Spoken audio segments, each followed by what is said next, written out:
ठीक है। भारतीयों को विस्तारित परिषद में गैर सरकारी सदस्यों के रूप में नामांकित करते थे। तो देखिए विस्तारित परिषद, अभी गवर्नर जनरल की परिषद को आप देखें, उसको विस्तारित किया गया था, यानी इसमें कुछ भारतीय लोगों को जोड़ दिया गया। ठीक है। और ये जो लोग होते थे गैर सरकारी सदस्य के रूप में काम करते थे। अभी भी आप देखते हैं भारत में कोई भी कानून बनता है तो क्या सिर्फ सरकार बनाती है, सिर्फ सरकारी सहयोग से बनता है कि विपक्ष में जो लोग होते हैं जो सरकार में नहीं होते हैं, सिर्फ संसद के सदस्य होते हैं, तो क्या वो समर्थन करते हैं कि नहीं करते हैं? वो भी कानून पास कराने में महत्वपूर्ण योगदान निभाते हैं ना। तो वो क्या कहलाते हैं? जो किसी भी विधेयक को सदन में पेश कराने में सहयोग करते हैं, तो वो क्या कहलाते हैं? गैर सरकारी सदस्य। कानून किसका है? सरकार का, लेकिन सहयोग किसने किया? गैर सरकारी लोगों ने भी।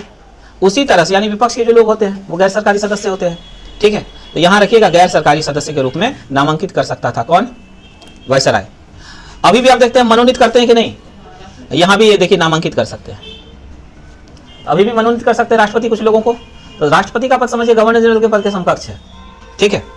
आगे देखिए, इसमें सबसे इंपॉर्टेंट पॉइंट यही था। और दूसरा ये विभागीय प्रणाली। 1862 ईस्वी में लॉर्ड कैनिंग ने 3 भारतीय, बनारस के राजा, पटियाला के महाराजा और सर दिनकर राव को विधान परिषद में मनोनीत कर दिया। तो पहली बार देख रहे हैं विधान परिषद में, जो आज विधान परिषद को ही क्या कहते हैं आप? लोकसभा कहते हैं। ठीक है। तो इसमें मनोनीत किया, मतलब मन से नियुक्त कर दिया। ये चुन करके नहीं आ रहे हैं 1862 में। ठीक है। मनोनीत कर दिया गया। ये नहीं पूछेगा किसको मनोनीत किया गया था, ये सब चाटुकार थे अंग्रेजों के ही। चाहे बनारस के राजा क्यों नहीं हो, चाटुकार थे। पटियाला के महाराजा भी चाटुकार थे अंग्रेजों के, और दिनकर राव भी। ठीक है। अब आइए 1871 का अधिनियम। उपबंध किया गया कि ईस्ट इंडिया कंपनी को किसी भी समय भंग किया जा सकता है। अभी तक घोषणा की गई थी, अब ये लिखित रूप में आ गया ये बात। देखिए शासन तो छीन ही लिया है ईस्ट इंडिया कंपनी से, लेकिन उसको भंग अभी तक नहीं किया गया है। सिर्फ शासन छीना है, उसकी जगह दूसरी शासन, क्राउन के शासन ने शासन संभाल लिया है।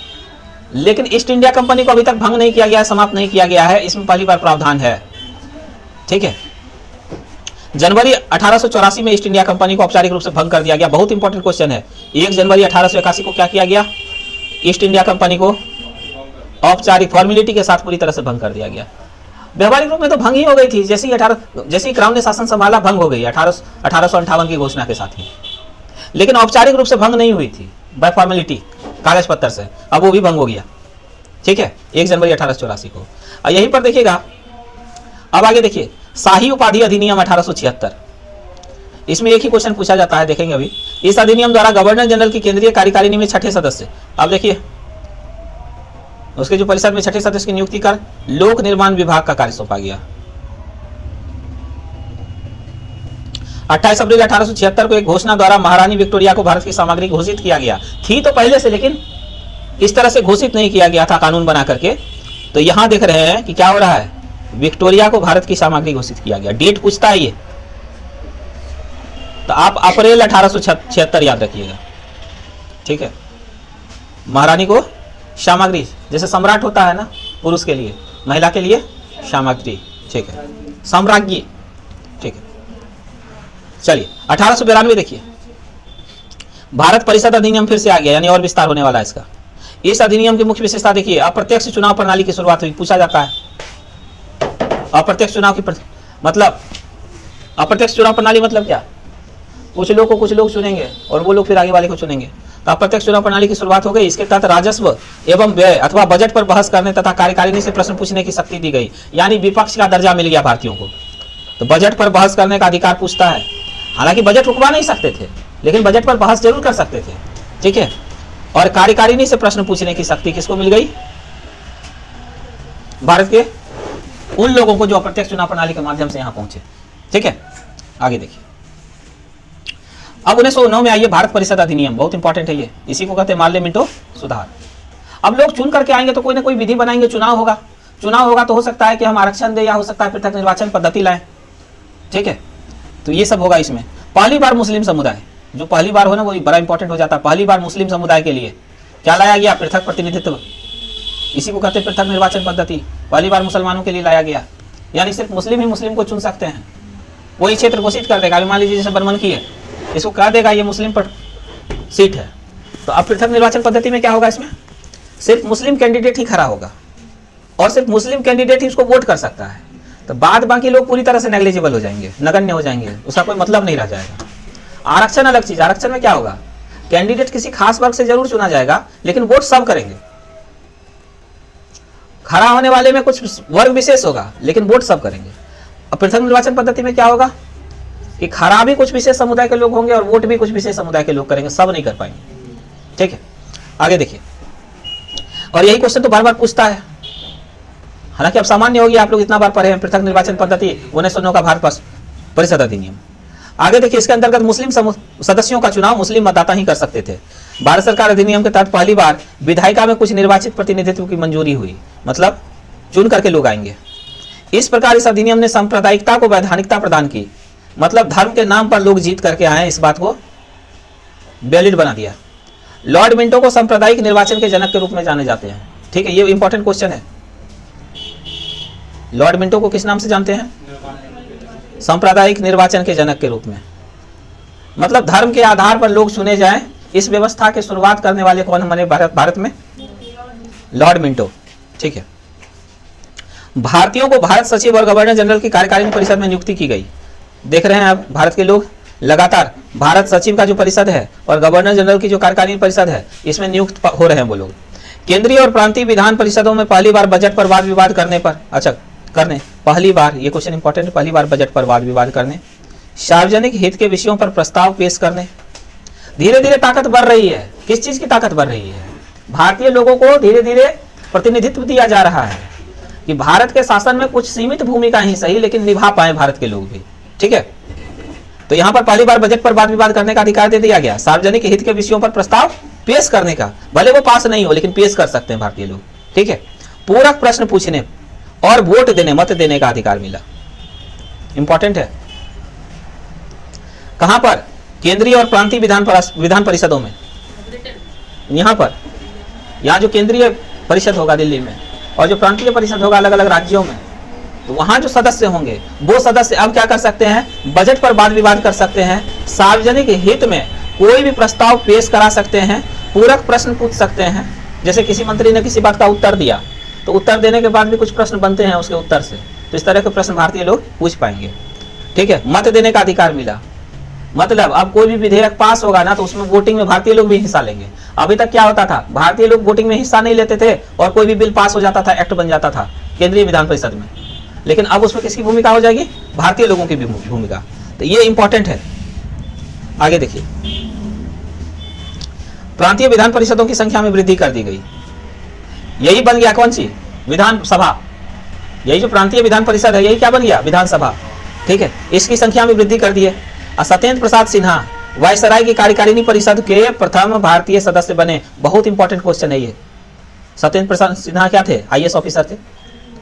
और वायसराय की कार्यकारिणी परिषद, आप समझ रहे वायसराय? ठीक है, ये जो वायसराय की ये वायसराय कर लीजिए इसको। वायसराय की कार्यकारिणी परिषद में पहले भारतीय जो शामिल हुए उसका नाम क्या था? पहले भारतीय का?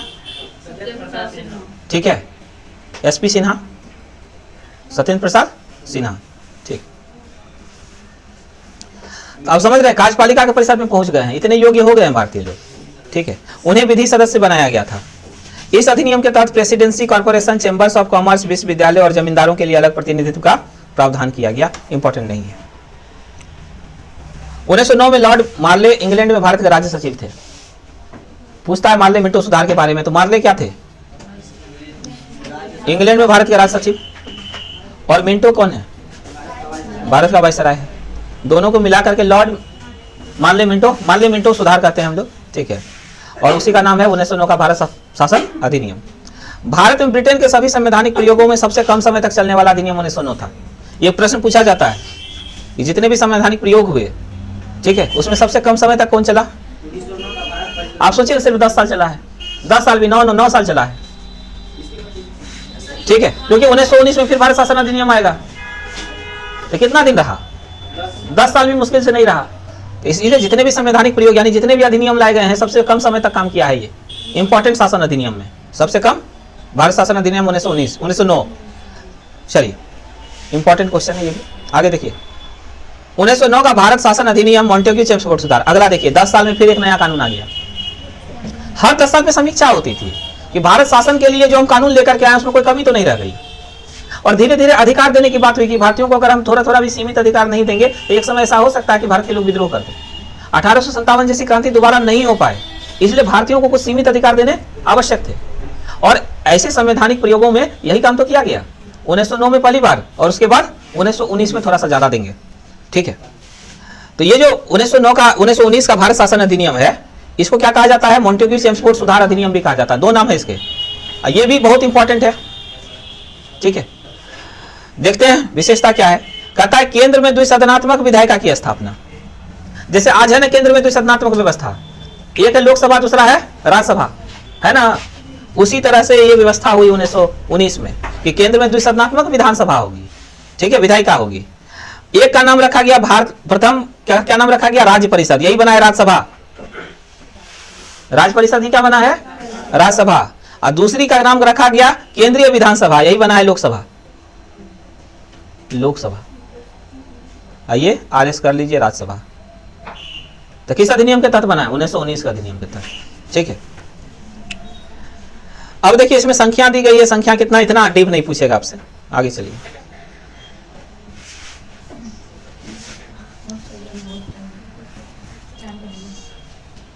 ठीक है। आगे देखिए, प्रांतों में द्वैध शासन प्रणाली का प्रवर्तन किया गया। प्रवर्तन शब्द जब आए ना, प्रवर्तन शब्द का मतलब होता है लागू होना, लागू करना। कहता है प्रांतों में द्वैध शासन प्रणाली का प्रवर्तन, यानी प्रांत में भी दो, अभी जैसे हमारे प्रांत में, बिहार जैसे प्रांत में क्या है? प्रांत में भी दो हाउस है, एक का नाम है विधानसभा, दूसरे का नाम विधान परिषद। तो 1919 में यही काम तो किया गया, प्रांतों में द्वैध शासन प्रणाली का जनक एक प्रवर्तन किया गया। प्रांतों में द्वैध शासन के जनक कौन माने जाते हैं? लियोनस कर्टियस। ठीक है, असल में देखिए ये बात नहीं है, दो नहीं आया इसमें। देखिए द्वैध शासन का मतलब समझिए, प्रांतों में द्वैध शासन का मतलब समझिए। एक राज्यपाल शासन कर रहा है आज के संदर्भ में, एक वहां की विधानसभा शासन कर रही है। एक गवर्नर करेगा और दूसरा वहां पर जो हाउस है वो करेगा। ठीक है, जैसे देखिए इस योजना के अनुसार प्रांतीय विषय दो भागों में बांट दिए इसको। एक था आरक्षित भाग, ज्यादा इंपॉर्टेंट था ये आरक्षित भाग कौन देखेगा? ये आरक्षित भाग कौन देखेगा? ज्यादा सेंसिटिव है तो अंग्रेज लोग देखेंगे इसको। ठीक है, और ये हस्तांतरित या अंतरित है। एक मिनट, देखिए वित्त हो गया, भूमि कर हो गया, ये सब ज्यादा है ना इंपॉर्टेंट। अकाल सहायता हो गया, न्याय हो गया, पुलिस हो गई, पेंशन हो गया। तो ये सब भारतीय लोगों को तो नहीं दिया जा सकता था, और सदन में भारतीय लोग चुन करके आएंगे, इसीलिए ये किसको दिया गया? ठीक है, गवर्नर और उसके परिषद को। हाँ, उसके परिषद को। ये जितना भी छापा खाना, समाचार पत्र, सिंचाई, जलमार्ग, जितना भी इंपॉर्टेंट देख रहे हैं, बिजली, गैस, ये सब, औद्योगिक विवाद, मोटर गाड़ियां, छोटे बंदरगाह, ये सब किसको दिया गया? गवर्नर और उसकी कार्यकारी परिषद। गवर्नर प्लस उसका एग्जीक्यूटिव काउंसिल जो था, इसी लिख देते हैं, गवर्नर प्लस एग्जीक्यूटिव काउंसिल को दिया गया। ठीक है, तो इन मुद्दों पर सिर्फ यही लोग क्या बना सकते थे? कानून बना सकते थे। अब जो हल्का विषय है, ठीक है, जिसका बहुत ज्यादा महत्व नहीं है, जैसे शिक्षा है, पुस्तकालय है, संग्रहालय है, राज्य के अंदर की बात कर रहे हैं, स्थानीय स्वायत्त शासन है, चिकित्सा सहायता है, ये सब जो है, ठीक है, ये कौन सा विषय हो जाएगा? हस्तांतरित विषय। और हस्तांतरित विषय किसको देंगे? उत्तरदायी मंत्रियों को। तो इसमें पूरा सिस्टम काम करेगा विधानसभा जैसा। ठीक है, आगे देखिए, तो बस इतना समझिएगा, आरक्षित विषय ज्यादा संवेदनशील विषय है और हस्तांतरित विषय कम संवेदनशील है।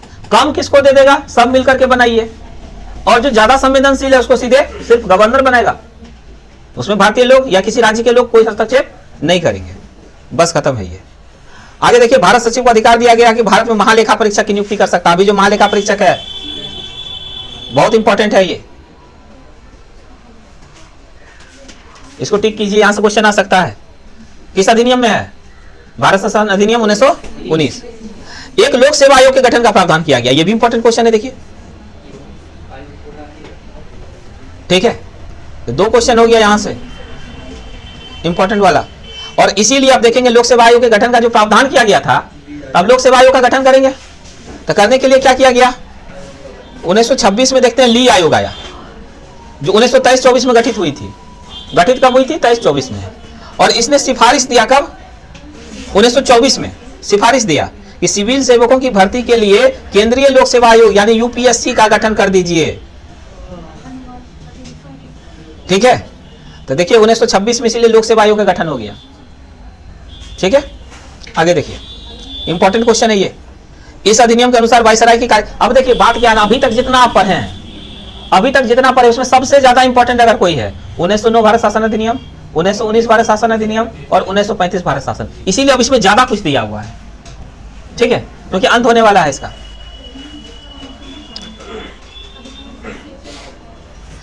इस अधिनियम के अनुसार वायसराय की कार्यकारी परिषद में 6 सदस्यों में से 3 सदस्य का भारतीय होना आवश्यक था। अब नियम लगा दिया भारतीय लोगों के लिए, क्या कि 6 सदस्य में से 3 भारतीय होना आवश्यक।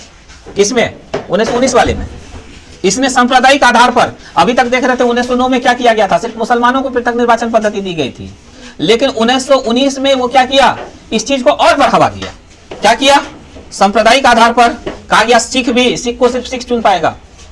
ठीक है, भारतीय ईसाई को सिर्फ भारतीय ईसाई चुनेंगे, आंग्ल भारतीयों को सिर्फ आंग्ल भारतीय चुनेंगे और यूरोपियों को सिर्फ यूरोपीय चुनेंगे।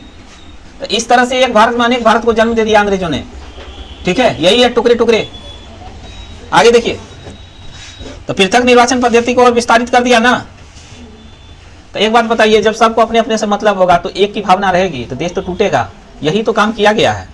इसमें पहली बार देखिए 1919 में ही पहली बार केंद्रीय बजट के राज्यों के बजट से अलग कर दिया गया। क्या किया? पूरे भारत के लिए अलग बजट होगा, राज्य का अलग बजट होगा। इसके अंतर्गत एक वैधानिक आयोग का गठन किया गया। ये पूछता है 1919 के भारत शासन अधिनियम में वैधानिक आयोग का गठन। 10 वर्ष बाद जांच करने के लिए अपनी रिपोर्ट प्रस्तुत करना था कि 10 वर्ष बाद आता ये जांच करता कि इसमें कोई कमी भी है, तो 1929 में आता, क्योंकि 1919 देख रहे हैं आप, तो 1929 में जांच करने के लिए तो आया था। उससे 2 साल पहले 1927 में साइमन कमीशन आया था ना। ठीक है, हाँ, 10 वर्ष बाद ये आता जांच करने के लिए, तो 10 वर्ष बाद तो रिपोर्ट देता ही है। तो 1927 में ही लोग को भेज दिया ताकि उन्हें 10 वर्ष के अंतर्गत क्या हो सके, कानून मतलब साइमन कमीशन अपना सलाह दे दे। ठीक है, रिपोर्ट प्रस्तुत करना था इसको। इस अधिनियम में केंद्रीय विधानसभा में वायसराय का अध्यादेश जारी करने की शक्तियों को निम्न रूप में बनाए रखा गया। छोड़ दीजिए, देखिए यही सब आज भी नियम है। कुछ विषयों से संबंधित विधेयक को विचार के लिए प्रस्तुत करने के लिए इसकी पूर्व अनुमति आवश्यक है। राष्ट्रपति पूर्व अनुमति देते हैं ना आज भी कुछ विधेयक पर, तभी ना वो सदन में पेश होता है। जैसे धन विधेयक पर राष्ट्रपति की पूर्व अनुमति होती है। ठीक है, उसे भारतीय विधानसभा द्वारा पारित किसी भी विधेयक को वीटो करने का, तो ये वीटो को या सम्राट के विचार के लिए आरक्षित करने का इंपॉर्टेंट है। ये गवर्नर जनरल को क्या किया गया, ये शक्ति दी गई कि केंद्रीय विधानसभा में विधान परिषद से जो कोई मामला है जिसमें कानून बनाना जरूरी है, वो उसको आरक्षित कर सके या सम्राट को भेज दे। ठीक है, उसके बाद और इंपॉर्टेंट क्या है, उसे यह शक्ति दी गई कि विधानमंडल द्वारा नामंजूर किए गए या पारित ना किए गए किसी विधेयक या अनुदान को प्रमाणित कर दे, तो ऐसी प्रमाणित विधेयक विधानमंडल द्वारा पारित विधेयक के समान हो जाते हैं। यानी एक तरह से जो अध्यादेश था ना, उसमें ये मनमाना ताकत था। तो अध्यादेश पर नियंत्रण है कि अधिकतम अवधि दे दी गई है और मिनिमम अवधि दे दी गई है। यहां पर क्या था कि अंग्रेजों को अगर लगेगा कि पूरे भारत के स्तर पर कोई एक कानून बहुत आवश्यक है, तो अगर केंद्रीय विधानसभा में वो पास नहीं हुआ है तो गवर्नर जनरल क्या करेंगे, खुद से बना देंगे वो कानून। ठीक है, आगे देखिए, आपात स्थिति में अध्यादेश बनाने की शक्ति। ठीक है, अस्थायी अवधि के लिए विधिक प्रभाव से होता था, ये सब दे दिया गया। आगे देखिए, मोंटेग्यू चेम्सफोर्ड सुधार भारत शासन अधिनियम 1919 जिसको हम लोग पढ़ रहे हैं द्वारा पहली बार भारत में क्या किया गया, पहली बार महिलाओं को वोट देने का अधिकार मिला है। इससे पहले महिलाएं वोट भी नहीं कर सकती थी। इंपॉर्टेंट क्वेश्चन है भारत शासन अधिनियम 1919 का।